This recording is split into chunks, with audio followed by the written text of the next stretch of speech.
নমস্কার বন্ধুরা, আজকে বানাবো পাটিসাপটা পিঠের রেসিপি। তা কীভাবে বানাই আপনারা পুরোটাই দেখতে থাকুন। পাটিসাপটা বানানোর জন্য এখানে আমি নিয়ে নিয়েছি আলো চাল। আলো চালটাকে আমি 2 ঘন্টা আগে ভিজিয়ে রেখেছিলাম। এবার এটা মিক্সিং জারের মধ্যে দিয়ে মিক্স করে নেব।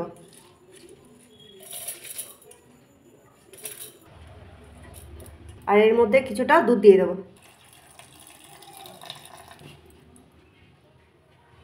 তা আমি মিক্সিং জারের মধ্যে মিক্স করে নিয়ে এসে আপনাদের দেখাচ্ছি। এই যে বন্ধুরা, এটা মিক্স করে নিয়ে চলে এসেছি। এবার একটা জায়গার মধ্যে ঢেলে নেব। আর এখানে 100 গ্রামের মতো ময়দা দিয়ে দেবো। সামান্য একটু নুন দিয়ে দেবো। 1 চামচ মতো গুঁড়ো চিনি দিয়ে দেবো। এবার এটা একটু ভালো করে মিশিয়ে নেব। একটু দুধ দিয়ে দেবো।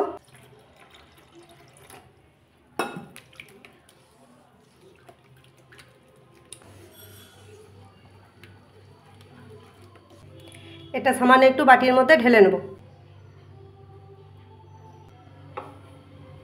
এর মধ্যে একটু দিয়ে দেবো ফুড কালার। এটাকে একটু গুলে নেব। এটা দিয়ে আমি ডিজাইন করব, আর একটু লাগবে।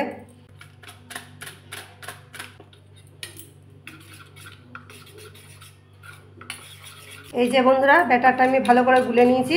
এবার এই ব্যাটারটা এই বোতলের মধ্যে ঢেলে দেবো। আর এখানে একটু ফুটো করে নিয়েছি, এটা দিয়ে আমি ডিজাইন করব। এটা আমি মুখটা লাগিয়ে দেবো। এদিকে ব্যাটার আমার রেডি করা হয়ে গেছে। ওইদিকে পাটিসাপটার পুরটা বানিয়ে নেব। এখানে দিয়ে দেবো নারকেল কোড়া,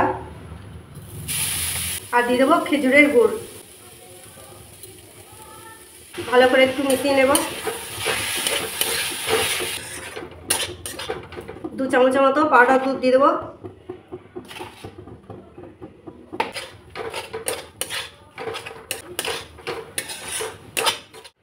পাঁচ মিনিট ভালো করে নিয়ে নিয়েছি। পুরটা রেডি হয়ে গেছে। এবার নামিয়ে নেব। এবার গ্যাসের মধ্যে একটা প্যান বসিয়ে দিয়েছি। প্যান গরম করে নিয়েছি। প্যানের মধ্যে টিস্যু পেপার দিয়ে একটু তেল বুলিয়ে নেব। এবার ফুড কালার ব্যাটারটা দিয়ে একটা সুন্দর ডিজাইন বানিয়ে নেব। এবার পাটিসাপটার ব্যাটারটা দিয়ে চারিদিকে একটু ঘুরিয়ে নেব।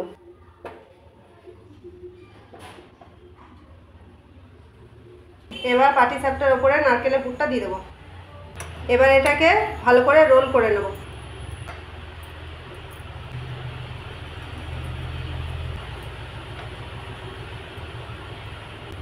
এই যে বন্ধুরা, দেখুন কত সুন্দর হয়েছে। এইভাবেই একে একে পাটিসাপটাগুলো বানিয়ে নিয়ে আপনাদের দেখাচ্ছি। এই যে বন্ধুরা, পাটিসাপটা পিঠে রেডি। তা কেমন হয়েছে কমেন্টে লিখে পাঠাবেন। ভালো লাগলে লাইক করবেন, চ্যানেলটাকে সাবস্ক্রাইব করবেন।